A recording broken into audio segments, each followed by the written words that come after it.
감사가 넘치기를 바랍니다. 우리가 찬양할 때마다 우리 마음 가운데 기쁨이 솟아나기를 바랍니다.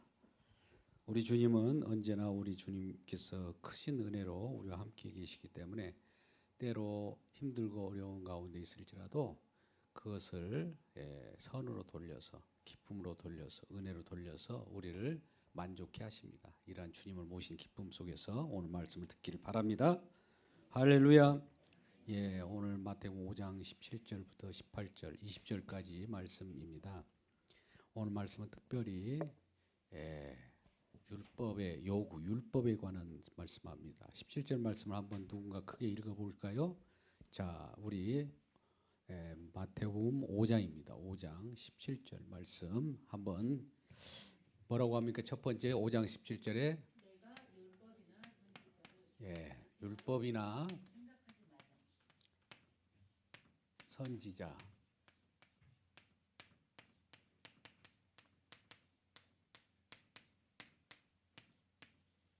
완전하게 하려 하심이라. 글자를 대충 알아볼 수 있겠죠? 율법과 선지자를 폐하러 온 줄로 생각하지 말라.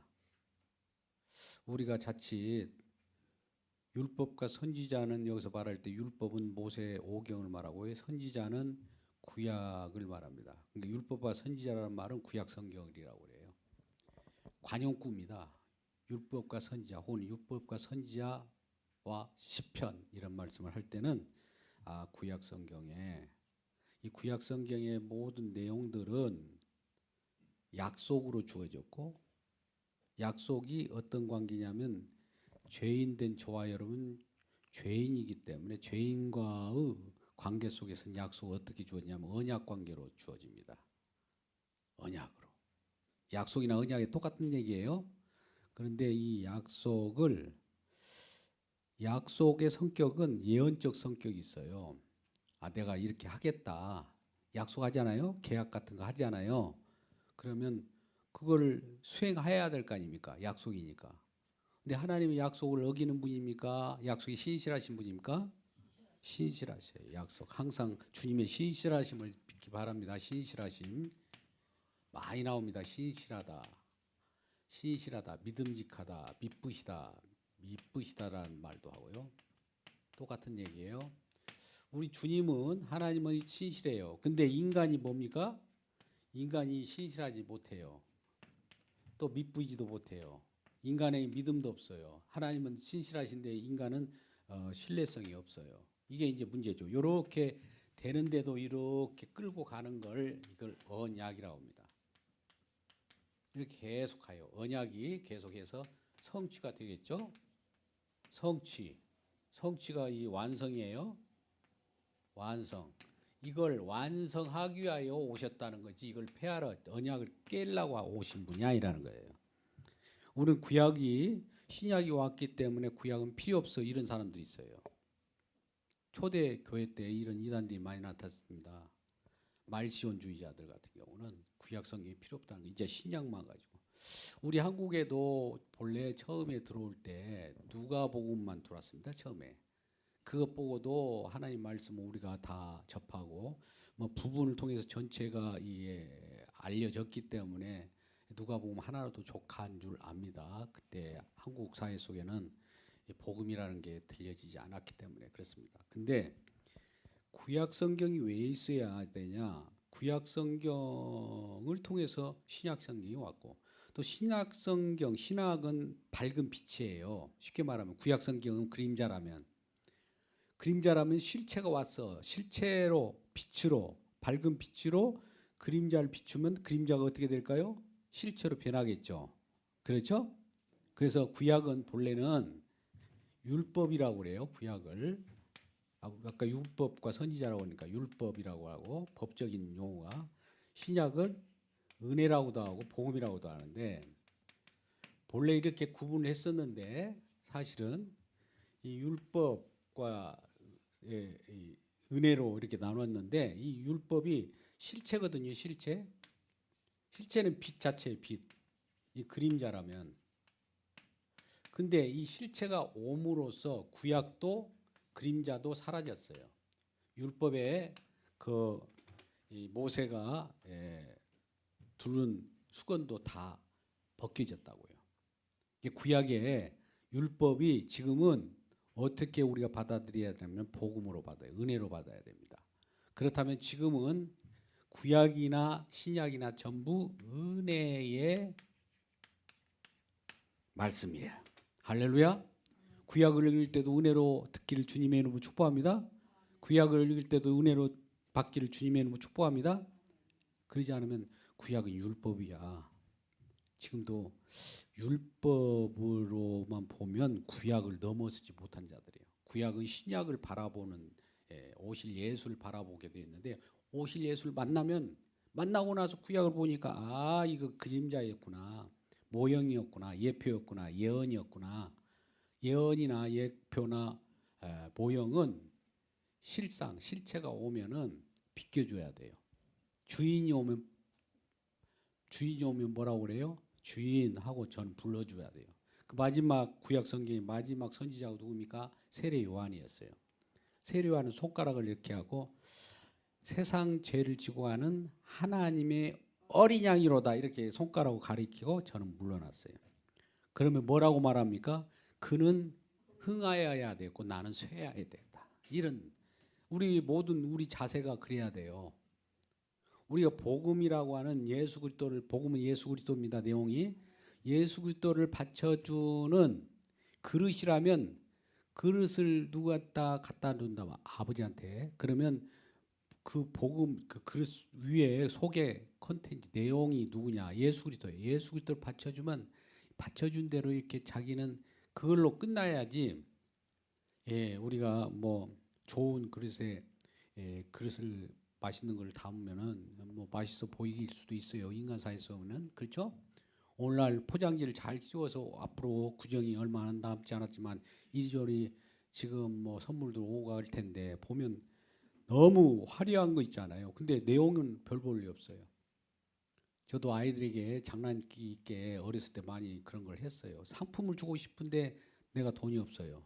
뭐 자그마한 소정에 조금 값싼 것이라 사더라도 큰 포장지에다 박스 큰 데다가 담아놓고 상을 주겠다고 노래자랑을 시킨단 말이죠. 그럼 받아가는 입장에서 받아갔는데 까보니까 별거 없으면 그러면 되겠어요? 우리가 속 안고가 없는 찐빵은 물론 요즘에 안고 없는 것도 맛있긴 합니다만 안고가 없으면 그 의미가 없잖아요. 속이 있어야죠. 속을 잘 우리가 잘 버무려야 맛있어요. 그래서 속이 중요한 거예요. 호두 껍질이 중요합니까? 호두가 중요합니까? 알맹이가 중요하죠. 알맹이가 우리 주님이 그러면 주님만 이렇게 실존적인 주님의 실제적인 존재를 이렇게 드러내는 거냐 아니에요. 주님이 하신 어떤 일을 위해 받쳐주는 거예요. 할렐루야.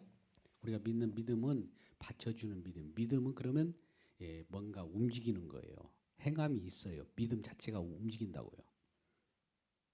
믿음이 있고 믿음은 껍데기고 움직이지 않는데 거기다 행함을 보태가지고 온전한 믿음이 만들어진 것이 아니라 믿음 자체가 움직이는 거라고요. 잘 우리 마음 가운데 오지 않으면 믿음은 동사예요. 동사. 할렐루야. 동사. 생생하게 우리에게 실제로 만져지고 우리가 움직여지고 우리로 하여금 어떤 끌어가는 그 견인차 역할을 하는 거죠. 엔진이 우리를 끌어가요. 엔진이 없이 어떻게 엔진이라고 하면 무슨 말인지 모르니까 기관차 있어요. 기관. 빡 그 에너지를 발산하는 그 동력을 만들어내는 것. 동력이 만들어내면 저 객차들은 따라가기만 하잖아요. 그렇죠? 그와 같은 거예요.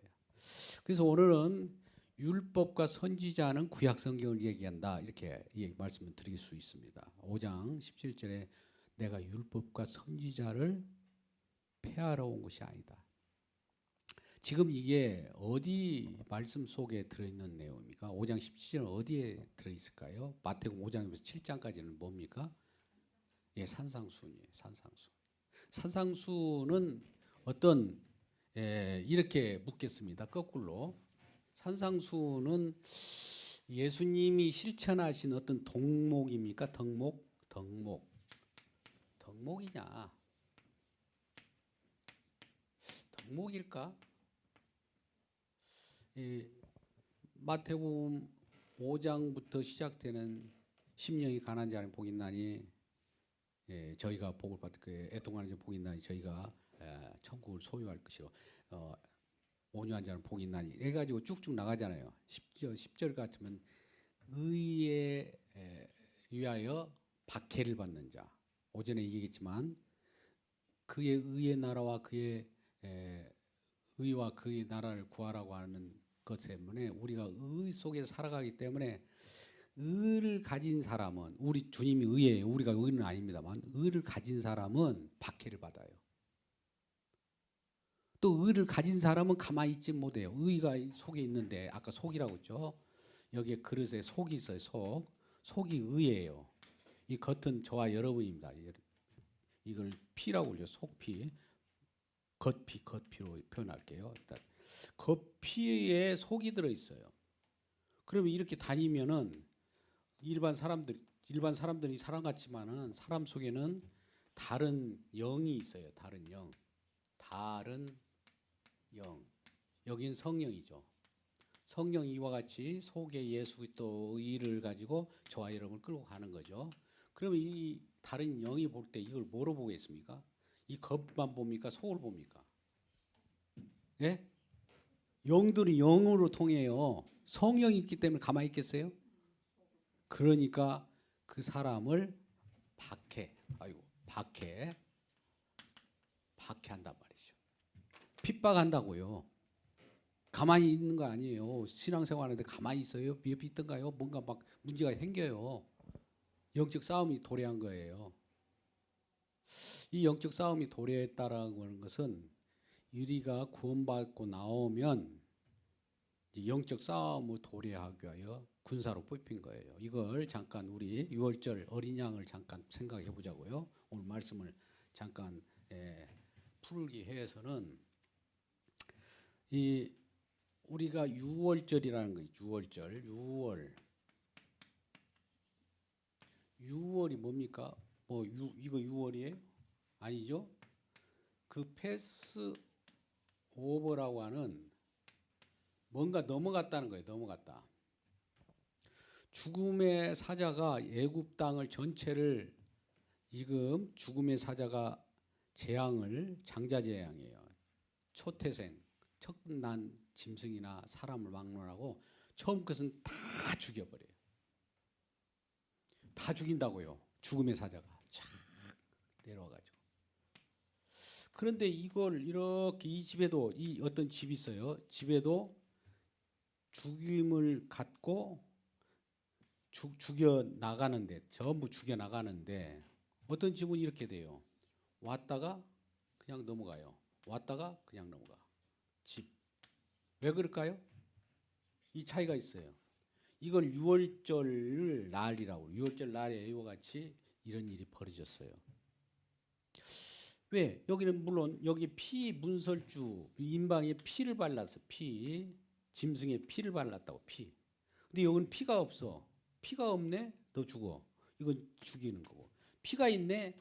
여기는 이미 심판받았구나. 그래서 넘어가는 거예요. 할렐루야? 이거 6월절이에요? 그러니까 저와 여러분 피 속에 있어야 돼요. 누구의 피입니까? 궁극적으로 이것은 나중에 십자가에서 완성된 6월절 어린 양으로 오신 예수님께서 정확하게 6월절 날 어린 양으로서 피를 쏟고 살을 찢기면서 죽으신 거예요. 할렐루야. 그래서 구약은 여기는 구약이에요. 지금 여기는 출애굽에 나오는 얘기입니다. 여기 출애굽이 나오는 얘기고 출애굽 구약이잖아요. 모세와 선지자, 율법과 선지자에 나온 거고 여기는 뭡니까? 제가 이게 예수님이 십자가라고 하면 십자가에서 예수님께서 이루신 것은 신약이잖아요. 신약. 그죠? 신약을 통해서 이렇게 보니까 여기에 이 그림자로 예수님이 실체로 와가지고 이걸 예표한 거구나, 이걸 약속한 거구나, 이거 볼 수 있죠. 그죠? 네. 구약을 이렇게 들여다보니까 이것이 결과적으로 예수님을 이 얘기한 거네. 예수님을 약속한 거네 이거죠. 그러니까 구약에 애굽에 살았던 세상 속에 애굽은 세상이에요. 세상 속에 번창하고 이집트라든지 피라미드라든지 얼마나 번창합니까? 물질 문명이 굉장히 발달했다고요. 근데 그 속에서 바로 왕이라고 하는 세계를 점거하는 그 세상 신과 같은 아주 걸출한 인물이 있었어요. 그러면 그 속에서 종으로 살았다고요. 얼마 동안? 430년 동안. 430년이 이름에 해서 나오게 된 거예요. 그게 출애굽이에요. 나왔는데 어떻게 나왔냐? 나오는 방법은 이스라엘 백성들이 그 세상 물질 문명의 종으로 살아도 좋습니다. 나는 그렇게 종으로 사는 게 좋아요. 한 사람은 못 나오겠죠. 나오게 하려면 어떤 사건을 일으켜야 하잖아요. 그 재앙이에요. 그러니까 사건을 일으키니까 거기서 벗어나 주는 거예요. 벗어나. 그래서 먼저 이 사람들에게 어떻게 하냐? 유월절을 지키는 것은 결과적으로 이 죽음의 사자, 죽음 사자라는 것은 하나님 보내신 거죠. 사자가 이렇게 피를 넘을 때 우리가 찬송가도 그렇게 나옵니다. 내가 너를 넘어가리라. 넘어가는 거예요. 피를 보고 이거 사자는 피만 보지 여 속에 뭐가 있든 상관없어요. 여 속에서 춤을 추고 댄스를 하든 놀든 다 넘어져 있건 자빠져 있건 뭐 이렇게 어떤 상관이 없어요. 그 속에 저 속에 보니까 어떤 착한 사가 있네. 착한 자가 있는데 문설주 피를 안 발랐어. 착한 자가 있으면 저 놔둬야 할까요? 우리 생각 어때요? 착한 자가 정말 착해요. 남한테 너무나 착한 일하고 그 법 없이도 살고 너무너무 천사 같은 사람이 있어. 이 속에. 요 속에. 근데 죽음의 사자가 왔어. 이거 착하다고 그냥 넘어가요? 어떨까요? 예? 묻겠습니다. 이주연 자매님 어때요? 착한 천사가 여기 있어. 천사 같은 사람이 여기 있어. 이 죽음의 사자가 밀려와. 이거 어떻게 해요? 예? 뭐가 없으니까 넘어가지 않아요? 죽죠? 피가 없으니까 죽어요. 이거 착하더라도. 그러니까 제 말은 착하게 살지 말자는 얘기 하는 것이 아니고 착하든 안 착하든 상관없이 피가 없으면 죽어요. 피. 예? 피가 없으면 죽는다고요. 피가 뭐예요? 장차 예수님께서 흘리실 피예요. 우리가 피로 대속감을 얻고 피로 구원을 얻잖아요. 그래서 이게 구원. 그러면 이 사람이 여기 집에 있다가 죽음의 사자가 다 지나고 재앙이 끝났으면 이 속에서 살아나올 거 아니에요. 기어 나오죠. 사람들이. 이 집에서 기어 나오죠. 장자나 차자나. 여 집에는 다 죽었기 때문에 여기는 다 이렇게 죽어 있어요. 전부. 근데 여기는 살아남았다고. 살아남은 자들은 여기서 구원에 나왔잖아요. 피에 의해서. 피의 공로에 의해서 나왔다고요. 그럼 나온 자들 가만히 나왔으니까 야 나왔구나 이런 것이 아니라 이 사람들은 어떻게 소외되냐면은 이제 이 소속이 달라져 버려요. 이전에는 이 집에 있었던 그 자기 집에 아버지가 있을 거예요. 부모가 있어요. 부모 있죠. 부모가 있을까요? 없을까요? 우리가 부모 없이 태어난 사람 있어요? 부모 없이 태어난 사람 손 들어보세요. 부모 있다고요. 그 부모의 소속으로 내가 태어났었는데 혈통적인 자녀인데 이제 죽은 거예요. 그것은 한마디로. 그리고 다시 살아난 형식을 해가지고 산 거지 그냥 산 것이 아니에요. 여기 넘어갔다라고 하는 것은 피를 보고 넘어갔다는 것은 이미 이건 죽은 존재라는 거예요. 이 속에 있는 사람들은 죽은 존재. 죽은 존재라고 여기면서 그냥 지나간 거지 하나도 예 없이 다 죽입니다. 인간들이 다 죽었어요. 근데 거기에서 피를 보고 넘어갔기 때문에 죽었다가 살아난 거예요. 그럼 죽었다가 살아나면 처음에 나는 본래 소속이 내 부모의 소속 자녀였지만은 이제 여호와라고 하는 여호와께 속하게 여호와 것이 된 거예요. 여호와의 소속이 됐어요. 내가 여호와로 인하여 살았기 때문에 여호와 것이 됐다고. 여호와께. 이제는 내 혈통 부모 거였는데 이제 여호와께로 다시 거듭났으니까 여호와께서 나를 살려줬기 때문에 나는 이 주님 것입니다. 이렇게 되는 거예요. 할렐루야. 이게 구약의 미리 보기예요. 쉽게 말하면 약속, 예표, 예언 이런 것들이에요. 그러면 왜 이렇게 하느냐? 이거 보세요. 여기 이렇게 나왔다는 것은 이 여호와의 군대라고 그랬죠. 군대. 그죠? 여호와의 군대로 나온 거라고. 이제 장자가 여호와의 군대의 장자. 이제 장자가 나왔잖아요. 여호와의 군대라고 해요. 하나님 아들들이 여호와의 군대. 여호와의 군대로서 와서 군대로서 왜 군대는 왜 있습니까? 싸우려고. 1번 유람하려고, 2번 싸우려고 있는 거죠. 그러니까 뭔가 대적이 있다는 거예요. 군대라는 것은 대적이 있기 때문에 군대로 저와 여러분을 뽑아주신 거예요. 지금도 군대가 저와 여러분 군대예요. 육신적 병사예요. 디모데후서 2장 같은 경우 병사라고 하잖아요. 그죠? 병사로 뽑혔어요. 저와 여러분이. 그럼 병사로 뽑힌 자들이 나 집에 가서 군대 생활 왔다 갔다 하고 막 마음대로 뭐 휴가도 가고 자기 멋대로 사는 자가 있어요? 없어요? 없어요. 뭐 주님의 인도함을 받고 살아야 할 거 아니에요. 근데 왜 우리는 자기 멋대로 삽니까? 찔리죠? 안 찔려요? 네, 주님의 인도함을 받아야 돼요. 그러면 그 마음을 묵상을 많이 하십시오. 그러면 이렇게 주님의 여호와의 군대로 나온 거나 여기가 이제 우리가 하나님 백성으로서 다시 이렇게 구원받은 고 나올 때는 우리가 군사로서 쓰는 거예요. 영적 싸움이 있던 거예요. 그러니까 박해가 의를 위하여 살아가고 의를 위하여 그의 나라를 위하여 사는 자는 박해를 받는 거예요. 박해를 받는다고요. 박해. 여기 박해 있잖아요. 박해. 그죠? 이건 같은 구절에 있어요. 5장 10절 정도 있어요. 예? 이 박해를 받게 돼 있다고요. 저와 여러분이 박해받는다고 그래가지고 이런 생각을 할 수 있어요. 내가 잘못해가지고 세상 일 저런 일을 실수해가지고 그런 고난과 고생하는 것은 이건 박해가 아니에요. 그럼 박해는 어디에만 통할까요? 영적 군사로서 복음 증언하다든지 예수 증언하다든지 예수를 믿으라고 할 때 모멸당하고 그래요.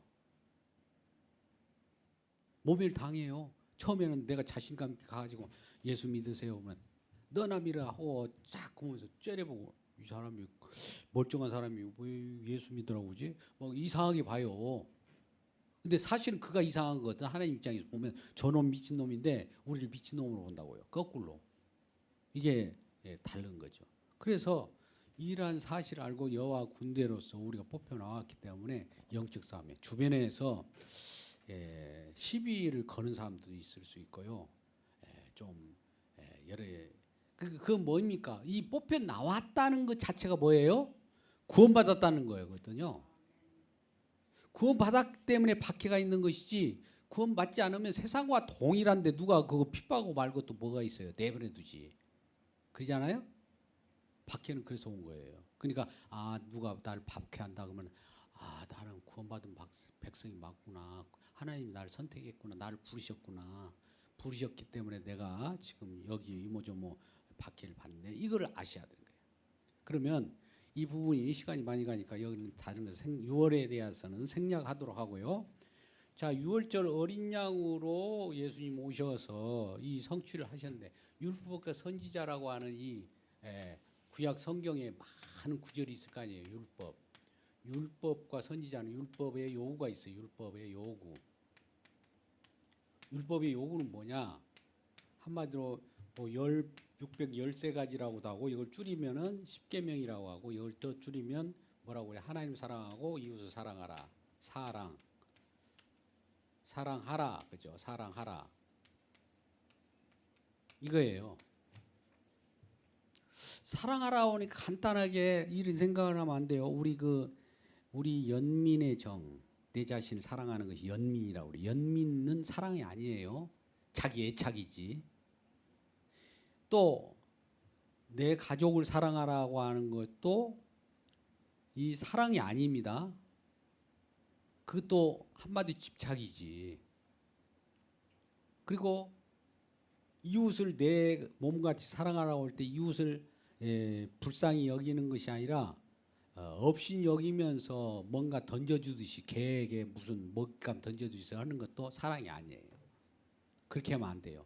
저 사람이 나와 동일하다, 동질의식을 동일하다 보고 그에게 도와줘야 같은 마음이 있는 거예요. 궁휼히 여기는 받는 거죠.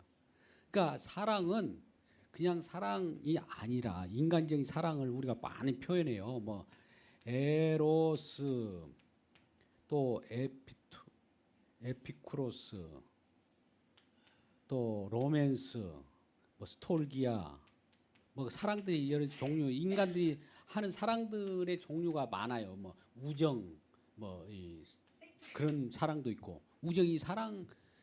친구들도 못 만나면 궁금해가지고 막 전화하고 싶고 그래요. 그죠?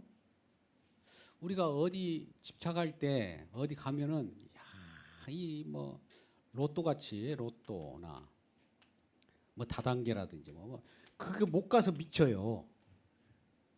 궁금하거든. 그냥 내가 돈벌이가 없어도 가서 뭐 소시라도 들으려고 막 빨려 들어가요. 왜 그럴까요? 그걸 집착이에요, 집착. 근데 그거 끊기가 쉽지 않습니다. 내가 이런 말을 했습니다. 오래전부터 한 30년 전에 한 얘기인데, 강남에 좀 부유층이 많이 있지만은 어디지 다방, 지금 다방이 아니라 커피숍이겠죠 지금은. 거기에서 막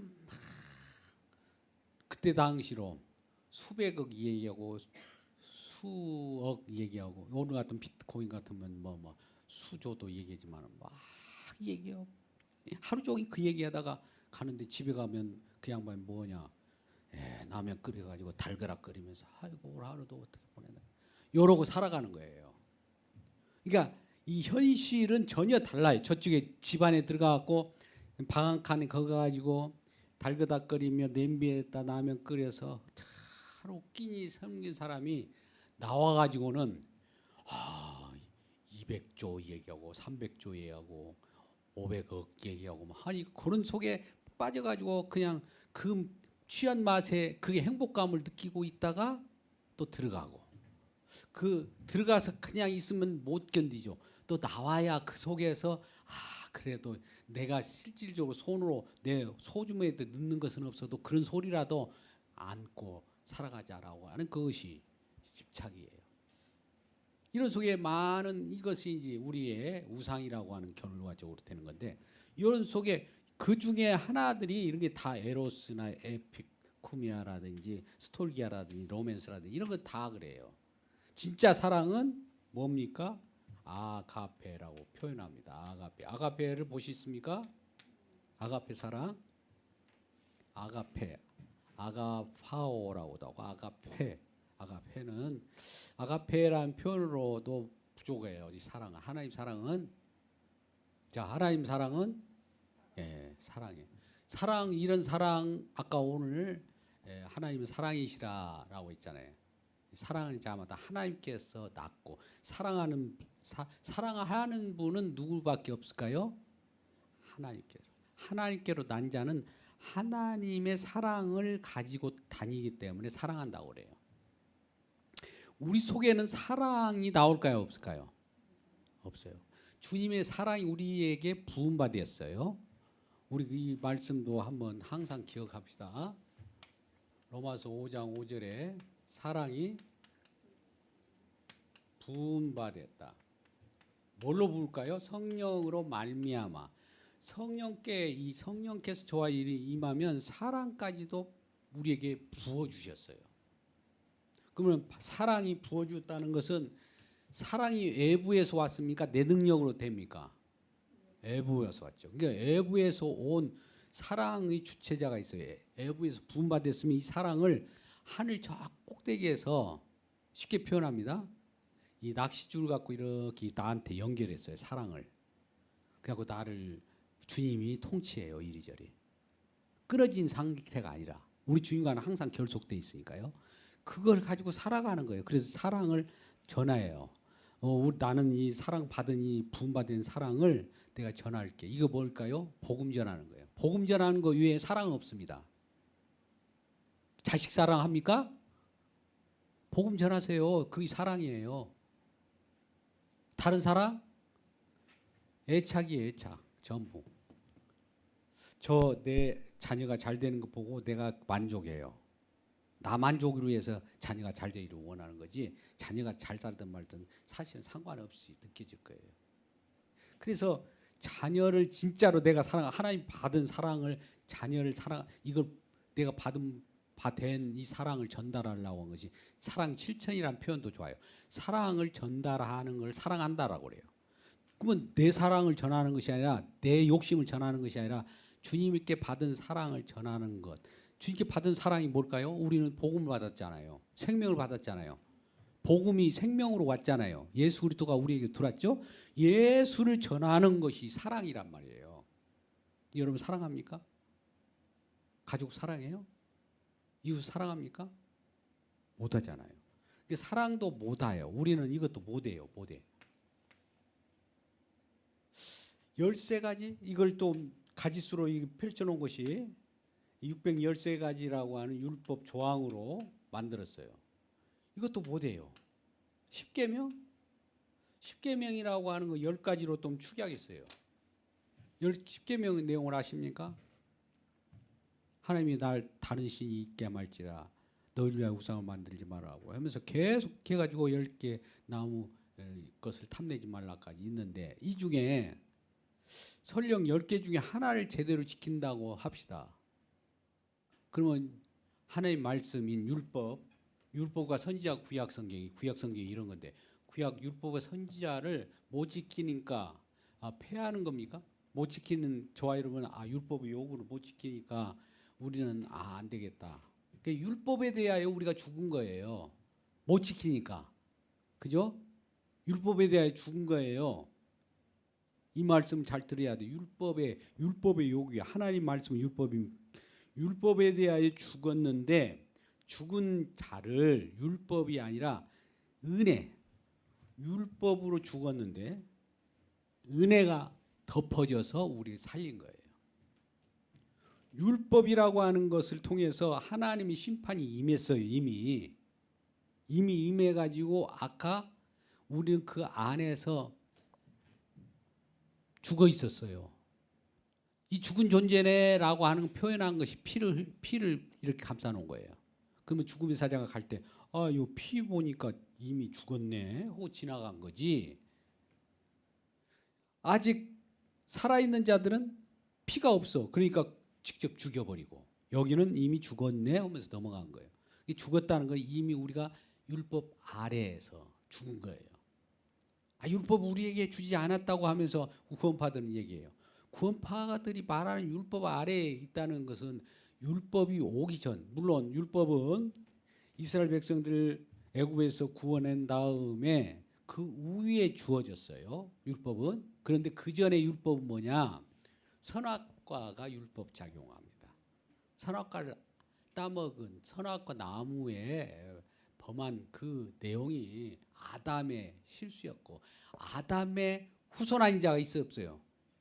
다 우리는 아담의 후손이기 때문에 선악과 계명, 그것도 계명이에요. 선악과 계명을 어겼기 때문에, 말씀이라고 하는 계명에서 빠져나왔기 때문에, 말씀을 어겼다는 건 말씀이 빠져나온 거예요. 말씀 속에 있으면 사는데 말씀이 빠져나왔기 때문에 그 말씀이 빠져나온 자들은 죽음에 임박한 거죠. 그래서 이미 율법 아래서 죽은 존재예요. 율법에서 죽은 걸 확인 사살해 볼까요? 여러분, 내가 빵하고 죽이려고 한 것이 아니라 성경이 말합니다. 예? 예? 저와 여러분은 이미 죽었어요. 히브리서 9장 27절에 뭐라고 합니다? 사람이 한 번 죽는 것은 정해졌대. 정해졌다는 건 뭡니까? 이미 성경이 말하는 것, 정해졌다는 것은 이미 끝장났다는 거. 끝났어요. 끝났다고요. 끝났어요. 어떻게 할래요? 이대로 있는 거죠. 끝났죠.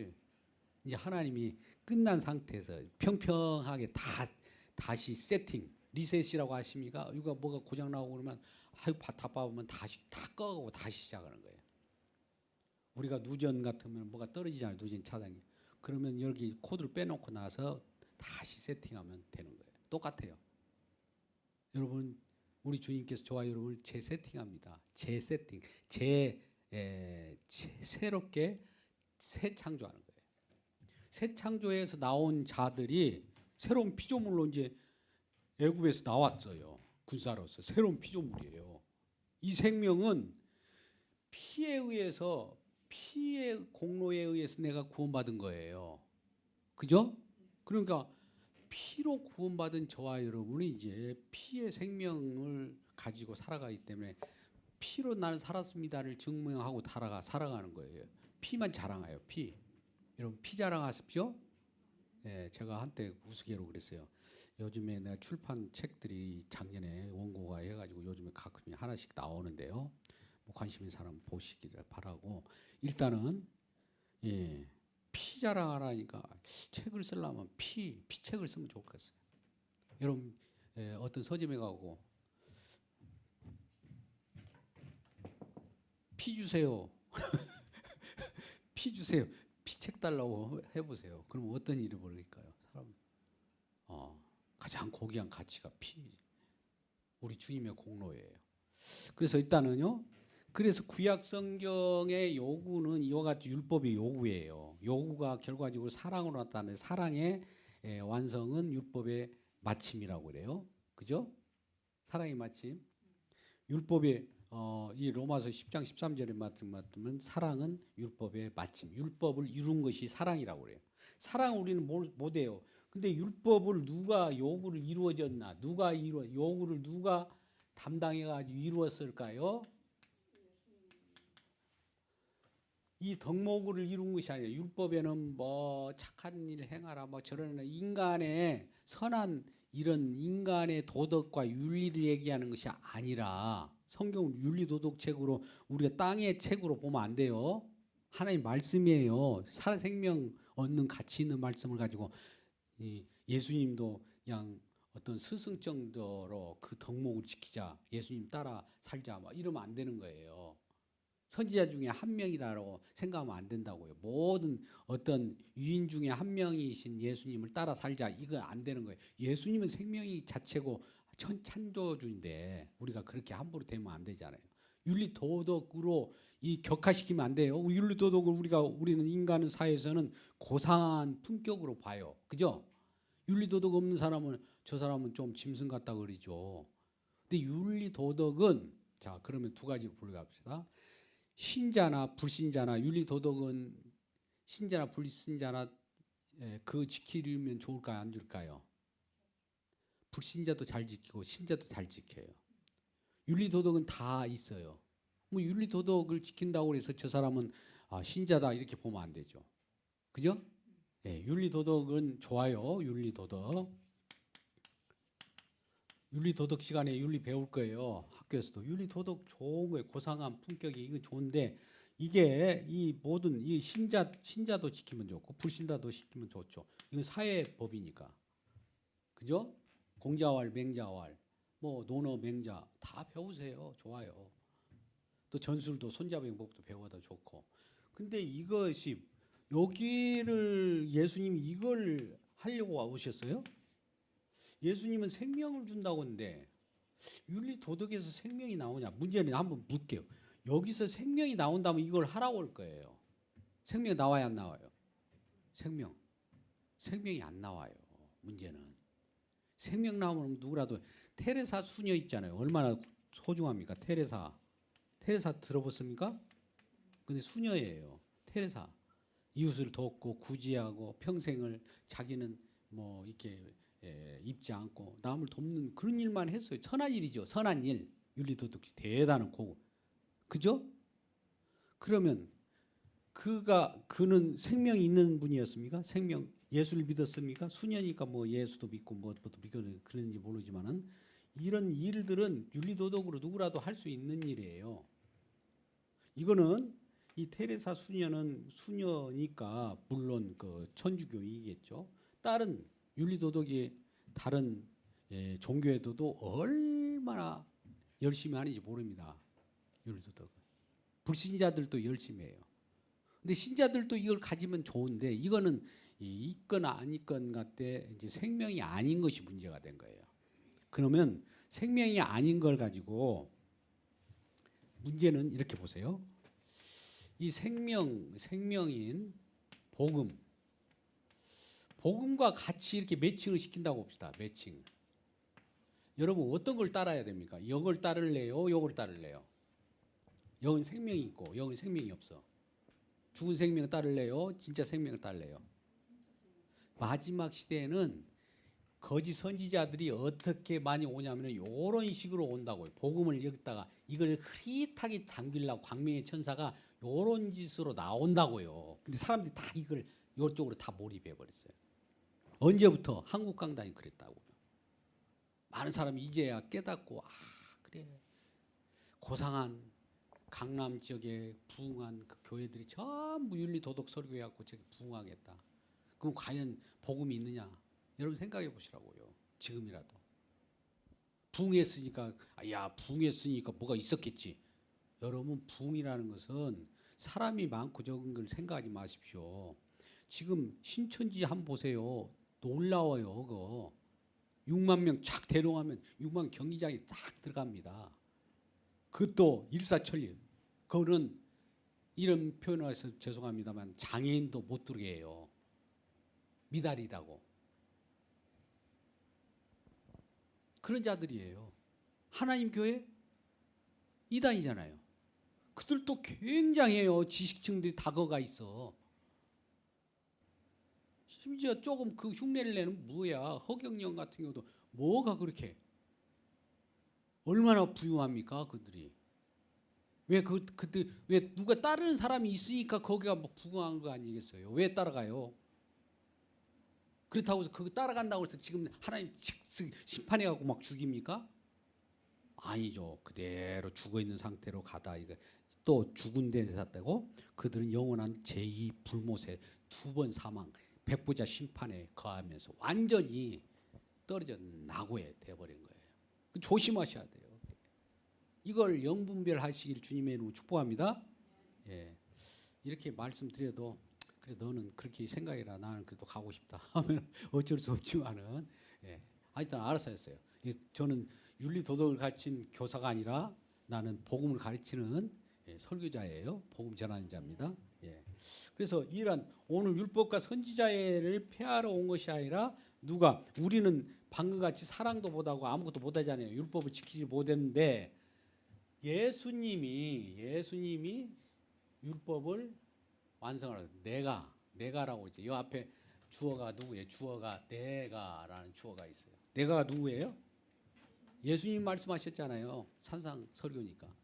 내가 율법과 선지자를 폐하러 온 줄로 생각하지 말라.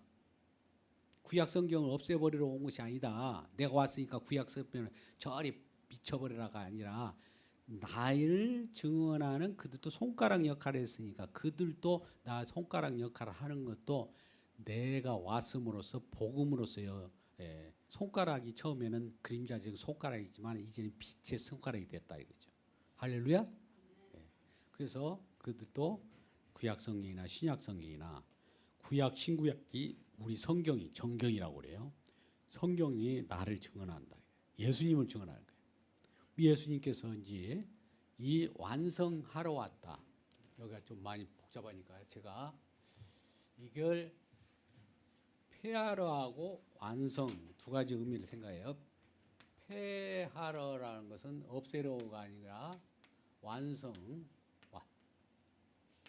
영어로 쓰죠. 완성입니다. 이거 자주 쓰다 보니까 이게 뭐라고 그래 이거? 예? 뭐라고요? 뭐 원체라고 그래 이게. 저 한자를 좀 잘 쓰죠. 이전에 제가 1800자 천자문 사람 초등학교 5학년 때 천자문 외우고 하늘 천 따지 했는데 저는 1800자를 외웠어요. 그 하면 한 1시간 반 걸려요. 다 외웠다고요. 그러니까 그때 좀 또 불글씨도 쓸 줄 알죠? 뭐 양윤석 집사가 저보다는 잘 써요 또. 군대에서 픽업해가지고 그 일을 하잖아요. 근데 저는 예, 그 잘 쓰죠. 하여튼 이 완성 이걸 완성을 하셨다. 이 율법과 선지자를 이룬 거예요. 이루었다. 사랑도 이루었어요. 사랑도. 어떻게 사랑은 어떻게 이루었냐? 어떻게 이루었을까요? 사랑 다 이뤘다고 했잖아요. 어디서 이뤘다고 그래요? 오늘도 뒤에 보면 이루었다라고 다 이뤘다고 내용 나와요. 한번 읽어보세요. 뒤에 5장 17절 18절 읽어봅니다. 같이 내가 율법과 선지자를 폐하러 온 것이 아니요 완전하게 하려 하심이라. 또 진실로 내가 이루니 천지가 없을 적에는 1점이라도 없어지지 아니하고 다 이루리라. 다 이루리라를 진짜 어디서 마지막에 선언했습니까? 십자가에서. 다 이루리라를 부활할 때 이 말씀하셨다. 그렇습니까? 승천할 때 다 이뤘다 했습니까? 십자가에서 다 이뤘다. 다 이루었기 때문에 율법 선지자 이거 구약 성경의 모든 말씀들도 다 수렴해 가지고 십자가에 수렴해서 여기서 끝장내 버린 거예요. 하늘과 땅을 이어버린 거죠.